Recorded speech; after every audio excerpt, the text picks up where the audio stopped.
창세기 41장 37절부터 39절까지 말씀입니다.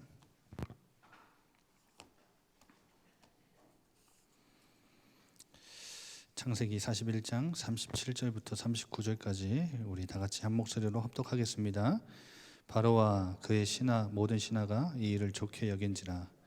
바로가 그의 신하들에게 이르되 이와 같이 하나님의 영에 감동된 사람을 우리가 어찌 찾을 수 있으리요 하고 요셉에게 이르되 하나님이 이 모든 것을 내게 보이셨으니 너와 같이 명철하고 지혜 있는 자가 없도다. 아멘. 이번 달 금요 기도회 주제가 현장입니다. 그래서 오늘 제목이 복의 통로인데요. 이게 현장에서의 우리의 하나님이 우리에게 주신 역할입니다. 무엇이 근거냐? 이 성경 속에 하나님의 사람들은 다 세상에서 현장에서 하나님이 어떤 역할을 맡기셨냐? 복의 통로의 역할을 맡기셨어요. 그러면 지금 이 시대를 살아가는 우리 하나님의 사람들에게도 하나님이 이 세상을 향해 현장을 향해 맡기시는 역할은 통로입니다. 복의 통로. 그래서 저와 여러분은 현장에서 세상에서 복의 통로다. 나는 이 역할을 위해 하나님이 나를 구원하셨고 나를 세우셨다. 이렇게 정확하게 딱 붙잡으시면 돼요. 시대는 달라졌어도 역할은 똑같습니다. 족장 시대에 한번 보실래요? 아브라함에게 주신 첫 번째 축복이 뭐였죠? 창세기 12장 1절에서 3절. 본토 친척 아비 집에서 다 떠나라. 내가 너로 큰 민족을 이루고 내게 복을 주어 창대하게 하리니 너는 복이 될지라. 지난 성경에는 복의 근원 이 축복을 주셨죠. 그래서 하나님이 배경이 되어 주셔가지고요, 너를 저주하는 자 내가 저주하고 너를 축복하는 자 내가 축복하고. 근데 땅의 모든 족속이 너로 말미암아 복을 얻게 될 것이다. 이 복의 통로. 그래서 여러분, 복의 근원이라는 단어에는 이 세 가지 의미가 있습니다. 하나님의 복을 받은 자, 하나님의 복을 받은 자. 이 땅에서는 나오지 않는 하늘로부터 오는, 하나님으로부터 오는 복을 받은 자. 그리고 이게 우리의 정체성이지요. 근데 하나님이 주신 복을 가지고 그냥 우리만 룰루랄라 하는 것이 아니라 복을, 하나님이 주신 복을 우리가 가는 곳마다 드러내고 나타내는 복의 구현자, 구현해내는. 하나님이 우리에게 복 주시는 것을 불신자들이, 주변에 있는 사람들이 봐요. 땅의 복이 전부인 것이라고 생각하고 착각하고 사는 사람들이 하나님의 복, 하늘의 복은 저런 복이구나 알아요. 나타나게 돼 있어요. 복의 구현자의 축복이에요. 그게 복의 근원이에요. 그리고 오늘 제목처럼 이 복이 현장에 흘러 들어가게 하는 통로의 역할을 하는 것이 이 복의 근원이에요. 이 복이 될지라, 복의 근원이다. 이 말은 이 세 가지 의미가 담겨 있어요.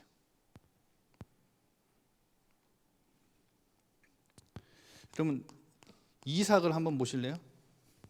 이 축복이 고스란히 이 복의 근원의 이 후손인 이삭에게 어떻게 드러났냐면, 여러분 오늘 성경 한번 이게 표시를 딱 해놓고요. 창세기 26장 제가 하나씩만 예를 들어드릴게요. 26장 한번 보세요. 이 이삭이 26장 12절에 막 하나님이 농사할 때 100배의 이 축복을 쏟아 부으시니까 13절에 창대하고 왕성하여 마침내 거부가 되죠. 하나님이 주신 복이 어떻게 해요? 드러났어요. 구현된 거예요. 그런데 보세요. 14절에 이 사건이 발생해요. 양과 소가 떼를 이루고 종이 심이 많아지니까 이 블레셋 땅에 거했거든요. 블레셋 사람들이 엄청 이삭을 시기하기 시작한 거예요. 그래서 15절에 보면 이 사람들이 다 아브라함이 팠던 우물을 다 막을 뿐만 아니라 16절에 이 블레셋의 왕, 이러면 애굽의 왕은 바로 왕이죠. 그러니까 호칭이 바로 왕이에요. 그런데 이 블레셋의 왕의 호칭은 아비멜렉이에요. 근데 16절에 보면 아비멜렉이 그 땅의 왕이 이삭에게 뭐라고 하냐? 야, 네가 우리보다 강성했으니까 떠나라. 제발 우리 땅에서 떠나라 이제는. 한마디로 쫓겨났어요, 이삭. 하나님이 주신 복 때문에 쫓겨났어요. 그런데 여러분 신기한 일이 발생합니다. 26절 보세요. 26장 26절. 아비멜렉이 그 친구 아웃삿과 군대 장관까지 데리고 와요. 뭐 전쟁하는 것도 아닌데 군대 장관까지 데리고 와서 그랄로 떠난 이삭에게 찾아와서 뭐라 하냐면, 이삭이 야 너희는 나를 미워해서 떠나라고 해놓고선 왜 왔냐? 27절에 그렇게 말하죠. 그러니까 28절에 뭐라고 고백해요? 여호와께서 너와 함께 계심을 우리가 분명히 보았다. 그래서 화친을 맺자, 맹세해서 조약을 맺자, 우리를 괴롭히지 않도록 이제 붙어야 되는 거예요, 이삭한테. 그래서 29절에 우리를 해하지 말라. 우리가 너를 범하지 않고 선한 일을 내게 행하였기 때문에 평안히 가게 했지 않느냐? 너는 여호와께 복을 받은 자니라. 여러분, 땅이 없어서 블레셋 땅에 얹혀 살다가 하나님이 주신 복 때문에 쫓겨났는데 그 왕이 군대 장관까지 데리고 와서 제발 화친 좀 맺어줘 이러고 있는 거예요. 여러분, 이 땅의 나그네 같은 인생이고 아무것도 가진 것 없는 것 같은 인생이지만 우리는 하나님의 복을 받은 자입니다. 그리고 하나님이 주신 복이 그냥 우리에게만 멈춰 있는 게 아니라 저 불신자들 눈에 보여져요. 구현하는 사람들이에요. 제대로 하나님 주신 복을 누리고 있다면요. 그렇게 해서 무슨 역할이요?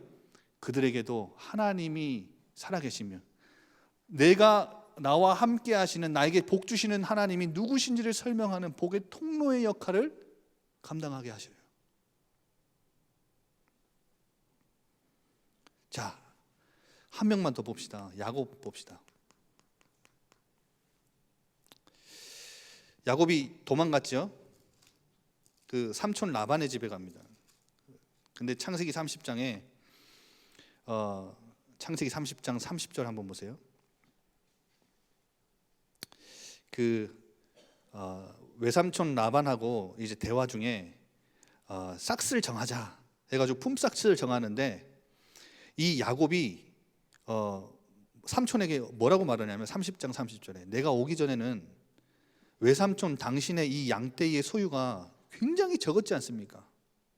그런데 지금은 번성하여 떼를 이루었는데 이 축복은 어디서 온 거냐? 내 발이 이르는 곳마다 여호와께서 외삼촌에게 복을 주셨나이다.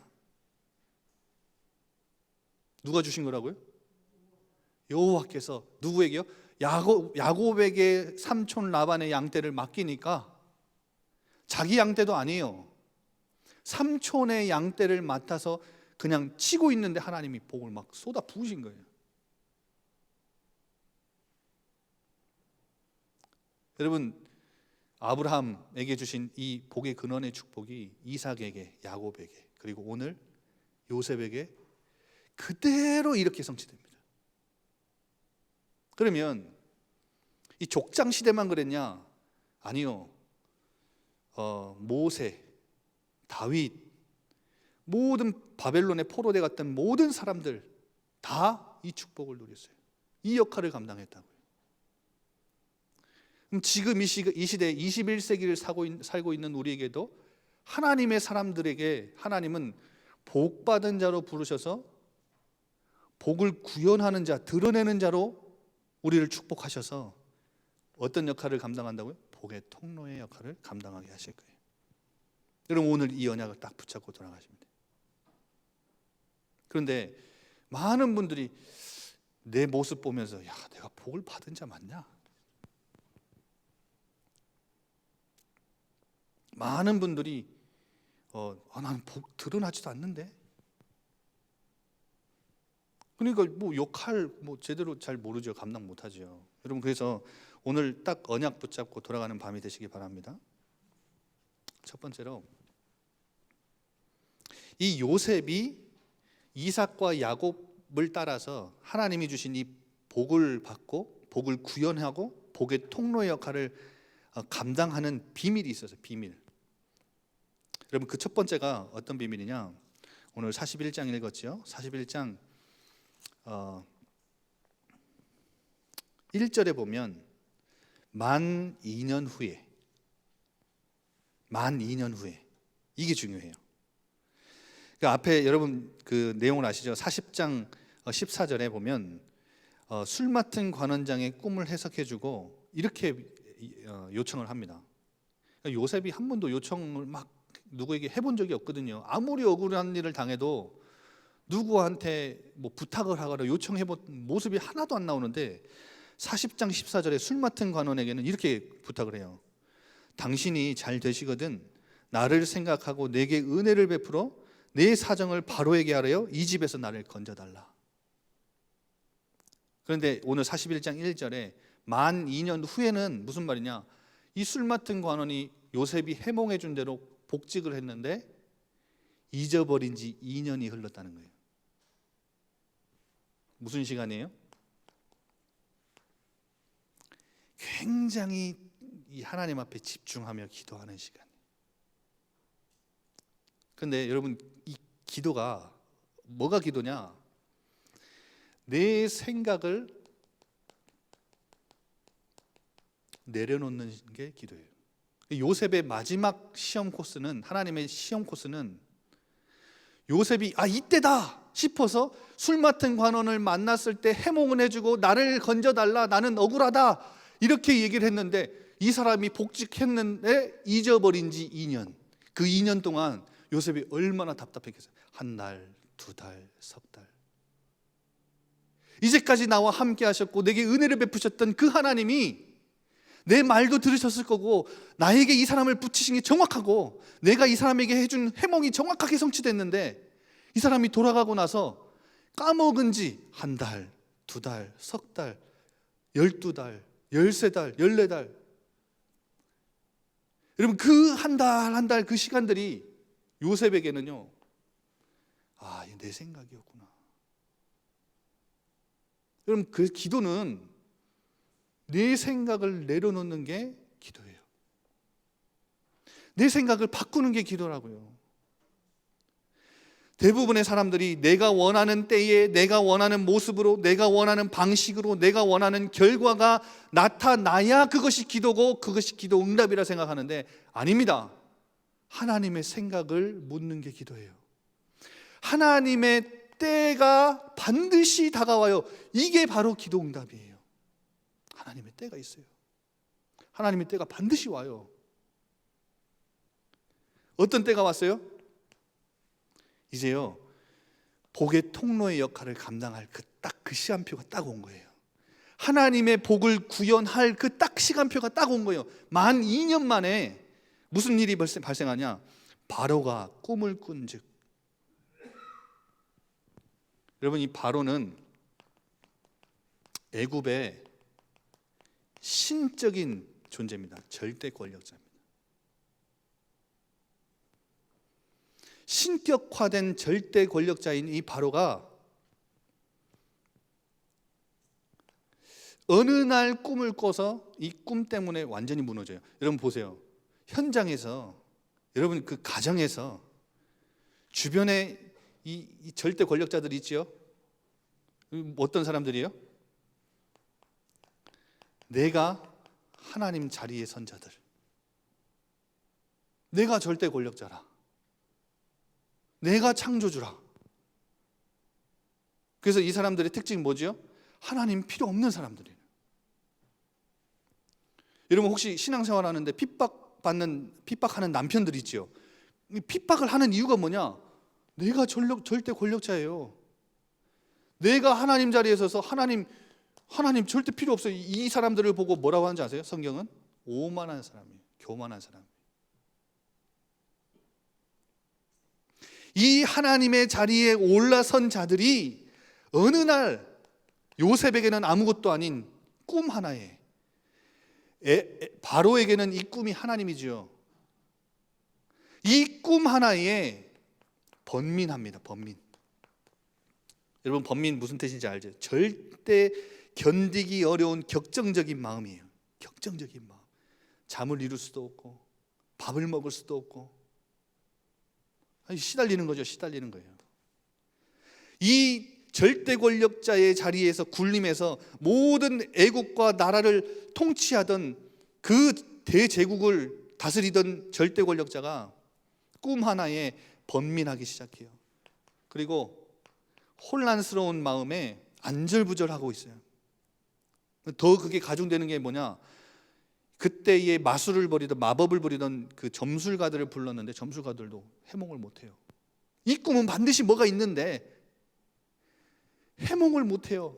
그리고 이제까지 자신을 옆에서 계속 도와줬던 지혜자들, 현인들도 이 꿈을 아무리 얘기해줘도 해석을 못해요. 누구도 해석을 못해요. 그러니까 여러분 현장에는요 그런 사람들 꼭 반드시 있어요.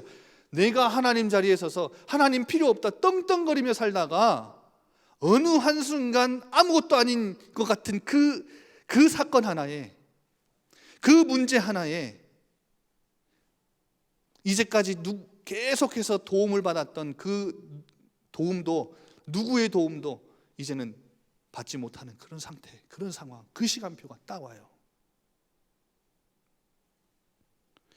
그래서 여러분이 현장을 두고 여러분 뭘 시작해야 되느냐?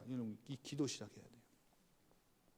이제까지 여러분이 응답이 없었다라고 생각했던 건 다 응답이 없는 게 아니라 지금 하나님이 응답을 주시기 위해 일하고 계시는 시간이에요. 그러니까 여러분 이제까지 나는 응답이 없었는데 목사님, 그게 내 생각이니까요. 요셉은 2년을 기다렸어요. 2년을. 목사님 기도하는데 왜 전도가 안 됩니까? 왜 저 사람 복음을 안 받습니까? 왜 복음에 대해 그 애타는 마음이 없습니까? 하나님의 때가 있다니까요. 그 절대 권력자가 꿈 하나에, 여러분 바로에게는 꿈이 하나님이잖아요. 그 사람에게 그 문제가 하나님이에요. 그 하나님이 나타나셔서 그 문제로 하나님이 나타나셔서 그 사람을 완전히 무너뜨리는 그 시간표가 딱 와요. 누구도 도와주지 못하는 그 시간표가 와요. 영적인 것 아니면, 복음 아니면 답을 줄 수 없고 답을 내릴 수 없는, 해답을 찾을 수 없는 그 문제가 딱 온다니까요. 그때 이 바로왕이 찾은 대안이 누구예요? 요셉을 불러요. 요셉을. 근데 여러분 보세요. 요셉은 히브리 청년이에요. 히브리 청년. 제국이었던 애굽의 왕 바로에게 히브리 민족은 이름도 아마 들어보지 않은 민족일 거예요. 그 애굽의 그 가족, 야곱의 가족들이 들어올 때 70명 들어왔다 그러잖아요. 그리고 이 요셉은 지금 어디 안에 있어요? 감옥 안에 있어요. 죄명이 뭐예요? 강간 미수범이에요. 요셉을 바로 왕이 급히 찾았다는 말은 무슨 말이에요?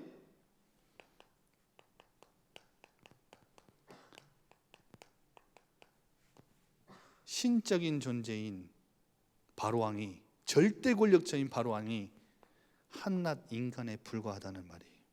한낱 인간. 여러분 이 시간표가 딱 와요. 기도하고 있다 보면 절대 권력자가 절대 누구도 도와주지 못하는 문제 하나에 여러분을 찾아요. 너 교회 간다고 핍박 계속했던 그 남편이 어느 순간 여러분 앞에 찾아와서 미안하다. 나는 한낱 인간에 불과하다. 이렇게 두 손 두 발 들고 여러분을 찾는 날이 와요. 그래서 현장을 향한 기도 놓치지 마셔야 돼요. 코로나 시대에 어떻게 전도합니까? 전도하려고 하지 마시고 먼저 기도부터 시작하셔야 돼요. 도둑놈 심보 아시죠? 도둑놈 심보. 도둑놈 심보는 내가 일하지 않았는데 남의 걸 그냥 훔쳐오는 심보예요. 여러분, 우리가 영혼을 두고 기도의 씨를 뿌리지 않았는데 열매가 맺혀지기를 소망한다. 그건 도둑놈 심보예요. 내가 그 영혼들을 두고, 내 주변에 있는 그 사람들을 두고, 저 불신자들을 두고 기도하지 않는데 어떻게 내 주변에 전도의 역사가 일어나기를 소망합니까? 그래서 여러분, 이번 달 주제가 현장이니까 현장을 향해서 뭘 시작해야 되느냐? 기도를 시작해야 된다. 그러면 반드시 한 시간표가 와요. 여러분이 기도하는 그 영혼을 하나님이 만지시는 때가 와요.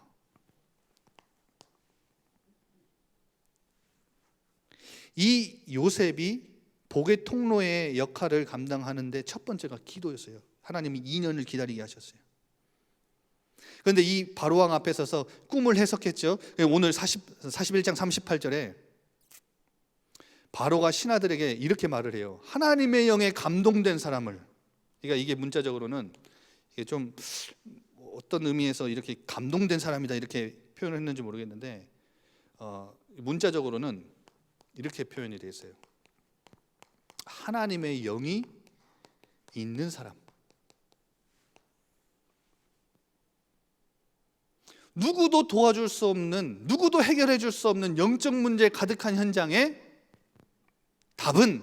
하나님의 답은, 하나님의 역사를 일으키는 하나님의 방법은 하나님의 영이 있는 사람이에요.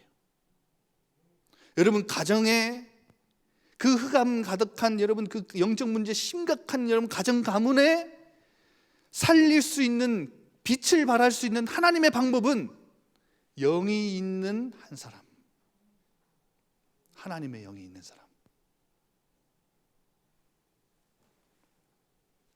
그게 여러분이고 그게 우리입니다.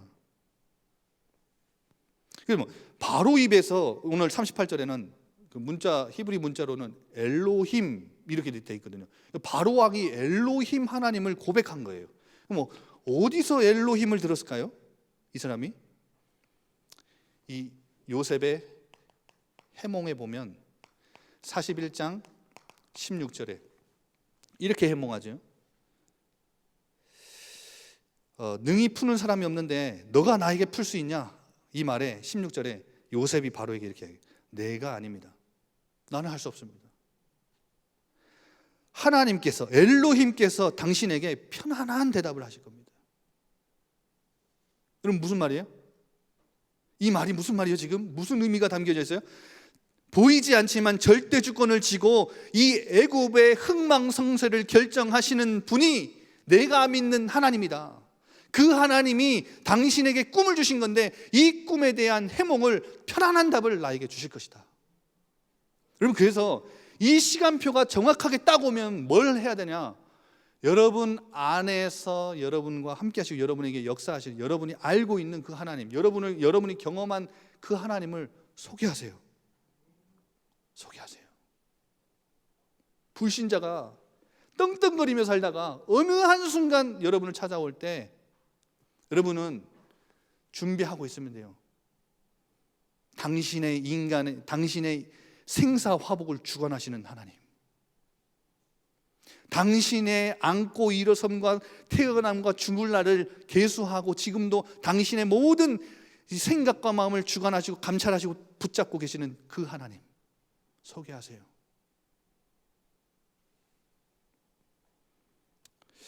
오늘 25절에도 이렇게 고백하죠.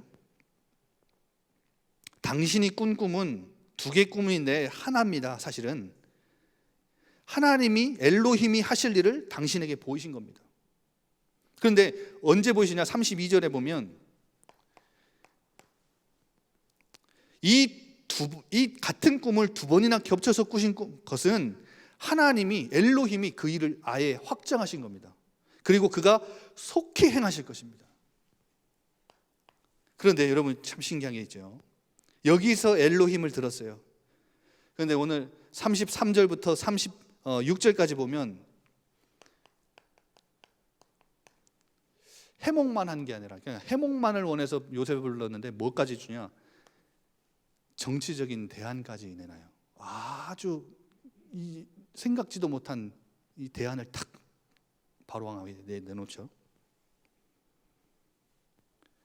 33절부터 36절까지.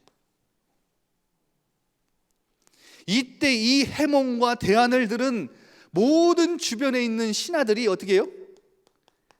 이야, 여러분, 이 37절 다 매료돼 버려요. 여러분 보세요. 여러분 기도하고 있다 보면요, 어느 날 그 영혼에게 딱 시간표가 오면 여러분이 알고 있는, 여러분을 구원하신 함께 하시는 하나님을 소개하면 어떻게 돼요? 그 사람들이요 다 여러분들의 그 지혜를 듣고 그 영적인 이야기를 듣고 매료돼 버려요. 주변에 있는 모든 사람들이. 그리고 39절에는 이 지혜와 명철이 어디서 온 것이라고 고백해요? 인정해요? 하나님이 주신 것이다. 바로와 신하들이 다 인정을 해버리잖아요. 하나님의 영이 역사하셨는데 어디에 요셉 안에서 이 바로와 애굽의 답을 제시하고 복의 통로의 역할을 감당하기 위해서 요셉 안에서 역사하셨는데 어떻게 역사하셨느냐? 지혜와 명철의 영으로 역사하셨어요. 모든 사람들이 다 봤는데 신적인 능력이 그 안에서 발현된 거예요. 신적인 능력. 누구도 해결하지 못하는 문제 속에 여러분이 내놓은 대안과 여러분이 내놓은 그 해몽이, 그 답이, 여러분이 제시한 그 답이 주변 사람들을 다 매료할 뿐 아니라 이 지혜와 명철이 하나님께로부터 온 것이다 인정할 수 있을 그럴 수밖에 없는 이유는 요셉의 이야기에서 뭘 본 거예요? 하나님의 능력을 본 거예요. 하나님의 능력.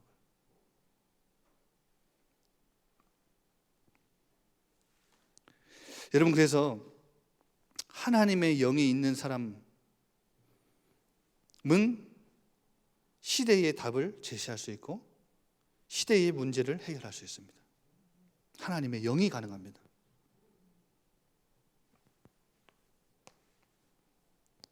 그러면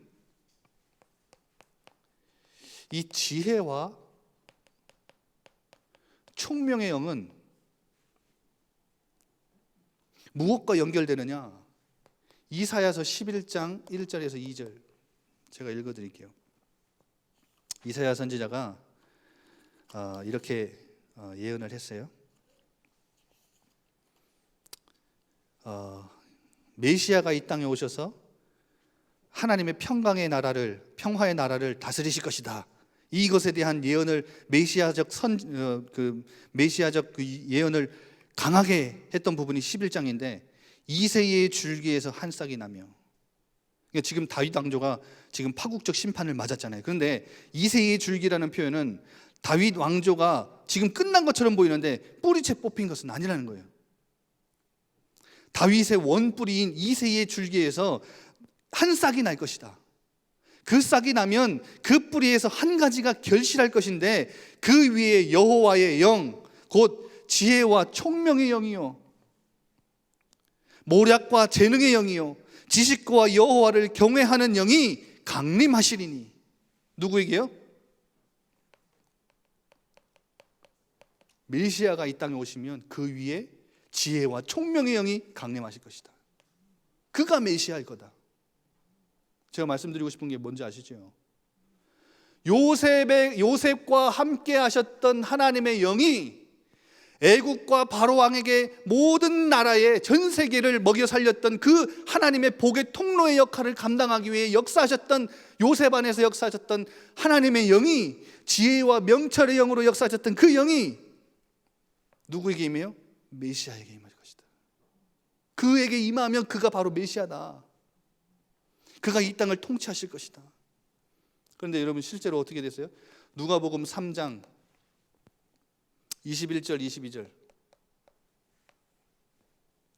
세례 요한에게 물 세례를 받을 때 하늘이 열리며, 예수님이 물 세례를 받으실 때 하늘이 열리며 성령이 비둘기 같은 형체로 어떻게 해요? 그 위에 강림하시니라. 그래서 예수님이 바로 지혜와 총명의 영을 가진 그리스도로 이 땅에 오셨음이 증명됩니다.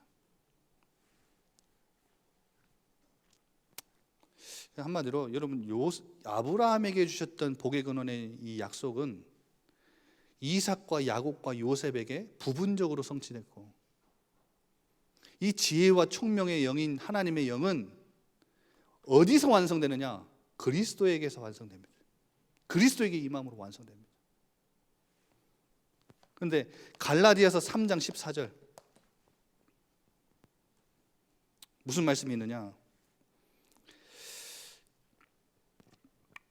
그리스도 예수 안에서 아브라함의 복이 이방인과 우리에게까지 믿음으로 성령의 약속을 받게 된 것이다. 이렇게 바울이 선언해요.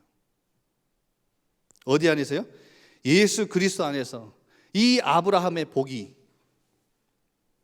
이방인들에게 전달될 뿐 아니라 우리에게까지 무엇을? 믿음으로 성령을 약속을 받게 하셨다. 한마디로 그리스도 안에 있는 자들에게 이 예수 그리스도 안에서 성취된 지혜와 총명의 영이 어떤 영으로 함께 하세요? 성령으로 함께 하세요.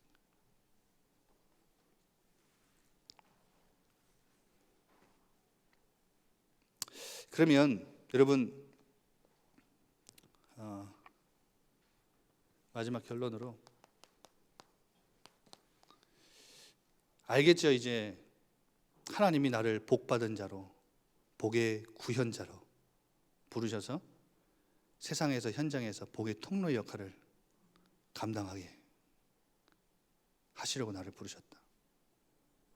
요셉처럼 기도하면서 하나님의 영이 있는 사람, 지혜와 명철의 영으로 신적 능력을 발현하며 이 그리스도 안에서 성취된 이 성령님의 능력을 발현하며 사는 것이 우리 신자들의 삶이다. 그러면 현장을 살릴 수 있다. 그런데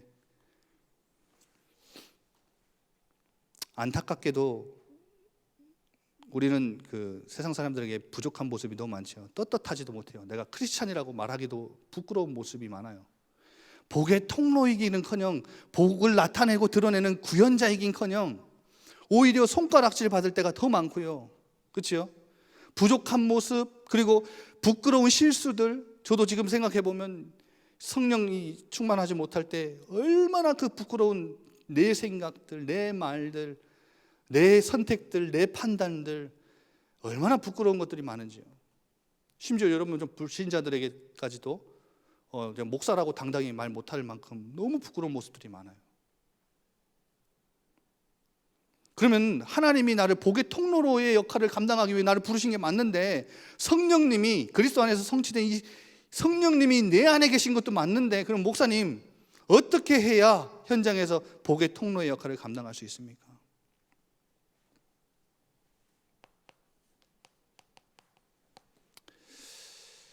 성령 하나님과의 교제입니다. 교제.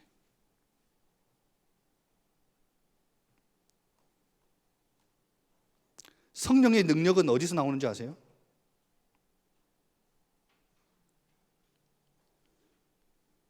요셉이 하나님의 영이 함께 한 건 분명한데, 이 지혜와 명철의 영이 신적인 능력으로 발현되기까지의 그 과정은 자신의 수준과 능력과 자신의 지혜와 자신의 수준과 실력에 있지 않았어요. 어디에 있냐? 성령님과의 교제. 그 성령님이 내 안에 함께 하시다고 하는 이 성령의 감각, 보이지 않는 하나님의 영이 내 안에 계시다는 이 감각.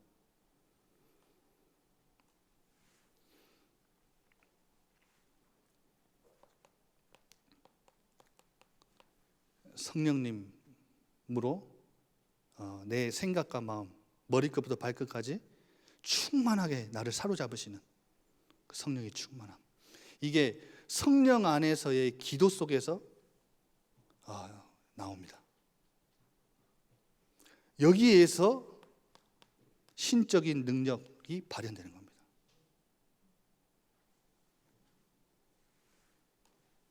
로마서 8장 26절 28절. 우리는 고난이 오면 어떻게 해야 될지도 모르고 하나님의 뜻이 뭔지도 모르고 좌절 속에 탄식할 때가 너무 많죠. 그런데 이 성령 하나님이 우리 안에서 뭐 하시는지 아세요? 탄식하세요. 하나님의 온전한 계획을 하시고 완전히 이루어지도록 우리 안에서 우리를 위해 하나님의 뜻을 하시는, 우리는 하나님의 뜻을 모르는데 하나님의 뜻을 하시는 성령 하나님 우리 안에서 탄식하시고 우리 안에서 중보하며 기도하세요. 아까 나영원 목사님 말씀 주셨죠. 근데 27절에 보면, 8장 27절에 보면 우리 마음을 감찰하시는 하나님은 자신의 뜻을 위해 우리를 위해 기도하시는 우리의 생각 말고, 우리 몰라요 하나님의 뜻을. 근데 성령의 생각을 아시고 거기에 맞게 우리에게 응답하신다. 그래서 하나님의 모든 일을 통해서 사랑하는 백성을 진정한 하나님의 선으로 합력하여 이루신다. 그게 로마서 8장 26절에서 28절 우리 안에서 우리가 모를 때 역사하시는 성령 하나님의 역사예요. 여러분 이 부분에 대한 감각 가져야 그 성령 하나님께과의 교제 할 수 있어야 그 안에서 충만한 능력이 나와요. 여러분 이거예요. 이거 성령에 대한 감각. 그래서 여러분은 복의 통로입니다. 하나님이 주시는 이 선한 능력으로 이 세상에 선한 영향력을 끼치는 발휘하는 하나님의 사람들 되시기 바랍니다. 선한 능력. 경제인들과 유명인들이 이 사회 문제 해결하기 위해서 사회 운동 펼칠 때 그 선한 영향력 이렇게 되죠. 근데 성경에서 말하는 선한 영향력은 그런 게 아닙니다. 성령의 능력, 보이지 않는 성령의 능력이 내 안에 나타나서 주변 사람들을 살리는 영적인 영향력을 끼치는 게 선한 영향력이에요.